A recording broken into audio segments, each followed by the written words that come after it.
En direct de la MJC de Chamonix et on retrouve Laura Curzia, donc coordinatrice socio-culturelle de la MJC, pour parler de l'événement de ce week-end qui se passe samedi, c'est le tremplin musical. Tout à fait. Donc déjà, Laura, merci beaucoup d'être avec nous pour en parler.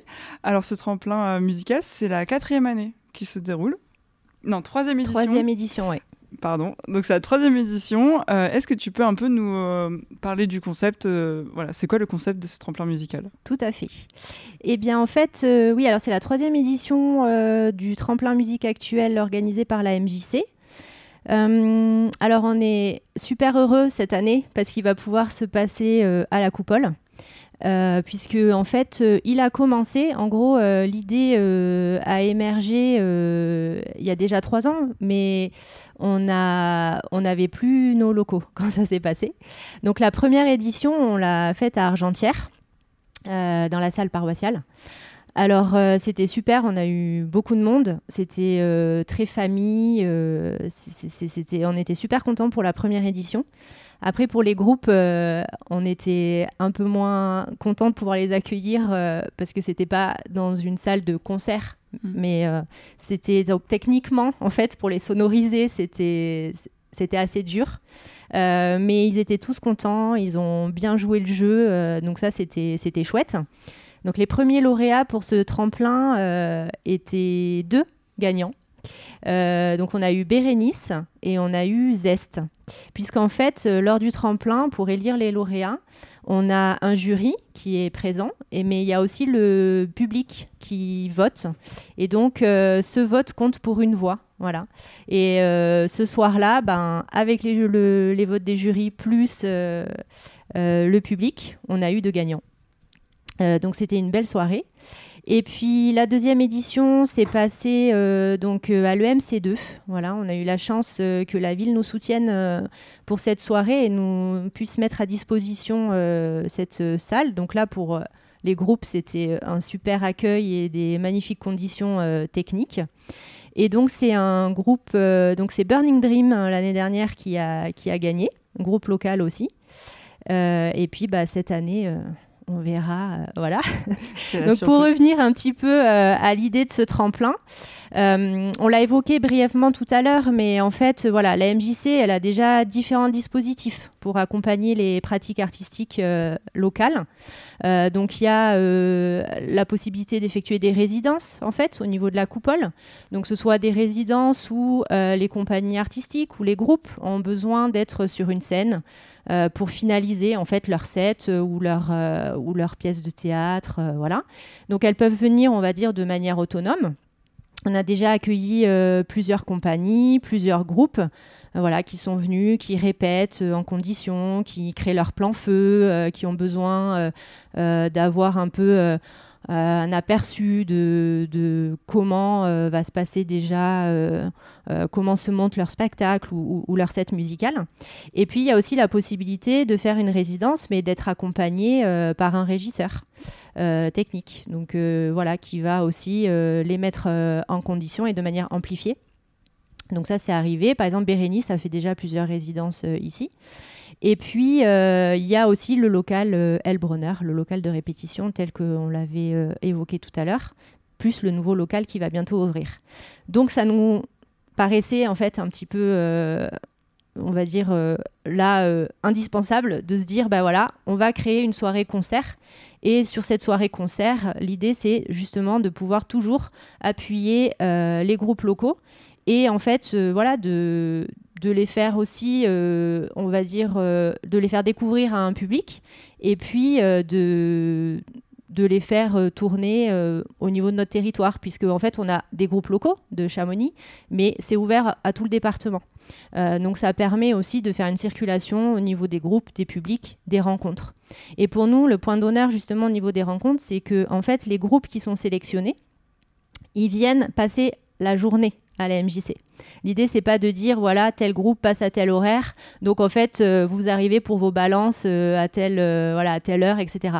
L'idée, c'est vraiment sur cette journée qui est un peu une émulation et une rencontre au niveau des groupes, qui est cet échange. Voilà, on est toujours dans ce fil rouge qui ne nous quitte pas, d'être toujours dans ce lien. Et sur cette journée, il y a aussi un lien qui va se faire avec les régisseurs, puisque en fait, il y a un accompagnement quand même qui est fait sur cette journée, sur l'aspect technique, sur l'aspect aussi lumière, et cet échange avec les groupes. De se dire, tiens, toi tu joues où, qu'est-ce que tu joues, qu'est-ce que tu fais, voilà. Donc ça, c'est aussi un point d'honneur sur ce tremplin. Et puis après, la participation du public pour le vote et qui vient aussi appuyer un choix de ceux qui sont là pour la soirée. Question justement sur la participation du public pour le vote. Donc ça fait partie du concept pour élire les lauréats. Comment vous faites pour avoir le vote du public ? C'est un vote à main levée ? Non, alors on s'est posé la question un petit peu en disant tiens, on va faire au début on s'était dit on va faire à l'applaudimètre, pardon. Ouais. Mais on s'était dit non, ça va être trop pas assez sûr, voilà, un peu trop aléatoire, etc. Et après, on s'est dit, comme c'est ouvert sur tout le département, l'idée, c'est quand même sur cette soirée de valoriser chaque groupe.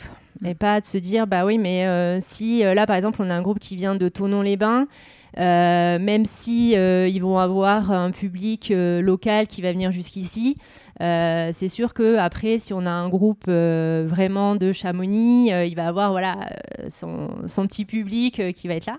Donc on s'est dit, pour que ce soit vraiment égal et très représentatif, en fait, on fait un vote à bulletin. D'accord. Voilà. Donc en gros, quand les gens arrivent, ils se voient remettre un bulletin avec les noms des groupes. Et chaque personne vote pour le groupe qu'il a préféré. Et par contre, en fait, ce bulletin, il ne peut être comptabilisé que lorsque tous les groupes sont passés. C'est-à-dire qu'en gros, quand je viens pour la soirée découvrir les groupes.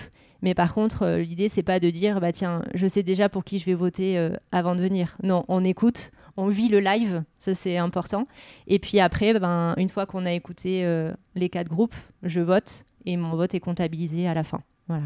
Okay, donc il y a un petit moment réflexion. Oui, c'est-à-dire qu'en fait, on ne pourra pas dire « Ah tiens, j'ai entendu le premier groupe, en même temps, je suis fan de ce groupe ». C'est normal aussi, hein, c'est bien qu'il y ait une émulation pour que chaque public vienne un peu défendre son groupe, etc. Ça, c'est bien dans un tremplin, ça reste un concours, etc.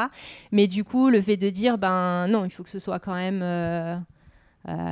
voilà, on est là pour respecter aussi ça ». Donc, en tout cas, les votes sont pris à la fin, une fois que les 4 groupes sont passés. Super. Tu en parlais dans la question d'avant des critères de participation. Oui. Alors, je vais nommer les 4 finalistes de cette année.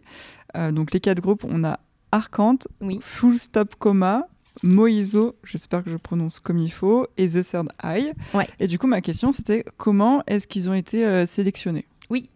Alors d'abord, on est très content, parce qu'en fait, sur chaque année, les candidatures augmentent.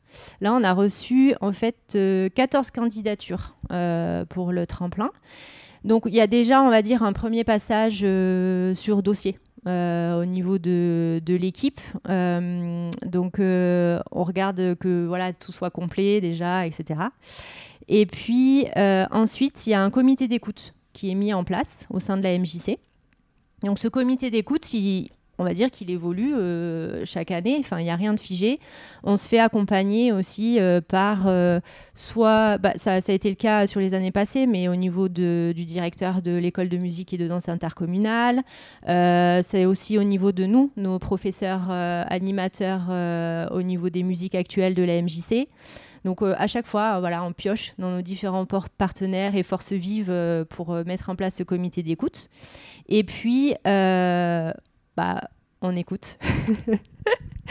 Alors, on juge pas parce que en fait, il faut savoir que ces groupes-là, pour certains, c'est pas leur profession première, en tout cas. Voilà.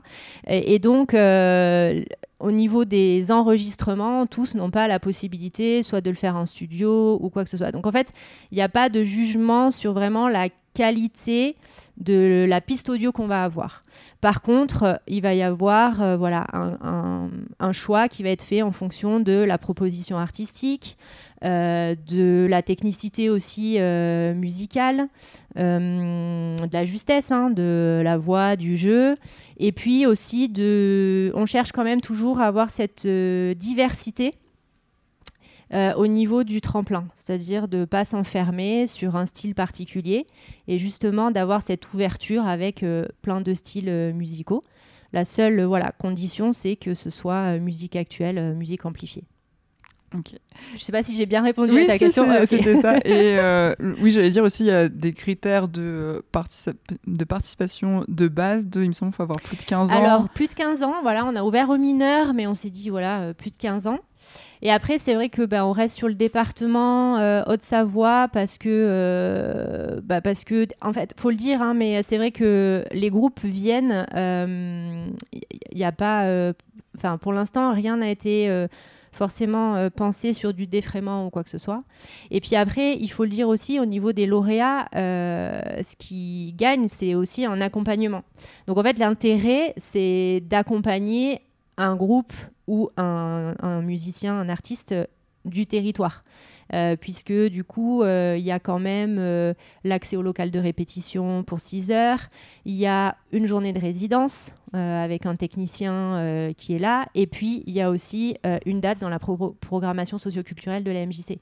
Donc pour nous, l'intérêt est là aussi de soutenir sur notre territoire local, parce qu'il y a une richesse au niveau de la création artistique qui est assez folle, et justement, autant nourrir cette richesse et se servir de nos points forts pour les mettre en avant. Super, tu as totalement anticipé la question que j'allais poser. Mais du coup, question de... donc c'est 3e édition. Oui. Du coup, est-ce que vous avez un peu des news de ceux qui ont gagné les concours les années précédentes ? Et qu'est-ce qu'ils deviennent Oui, alors on a pu, donc Bérénice et Zest, ils ont fait chacun une date sur la programmation socioculturelle de la MJC. Sauf erreur de ma part, mais je crois que Bérénice, pour l'instant, ils sont en pause pour différentes raisons, mais au niveau de projets divers pour chacun des membres. Zest, du coup, pour l'instant, la dernière fois qu'on les a vus, c'était sur un jazz contrebande. Voilà, ils ont pu jouer là. Et puis Burning Dream, eh bien là, on va être en lien avec eux, puisque en fait, il faut qu'ils viennent justement effectuer leur résidence dans pas longtemps. Ils étaient programmés à l'ouverture de saison, mais il y a un des membres qui s'était blessé.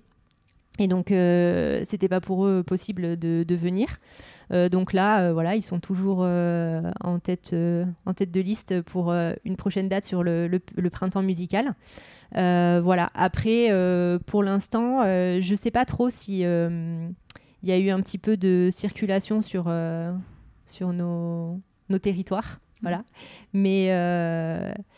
Mais c'est tout. Mais par contre, pour revenir sur Zest et Bérénice, à l'époque, justement, on pouvait pas proposer un accompagnement plus spécifique et justement les voir évoluer, puisque en fait, on n'avait pas nos locaux. Donc, il n'y avait pas cette possibilité de faire de la résidence, de les voir sur l'année dans le local de répétition.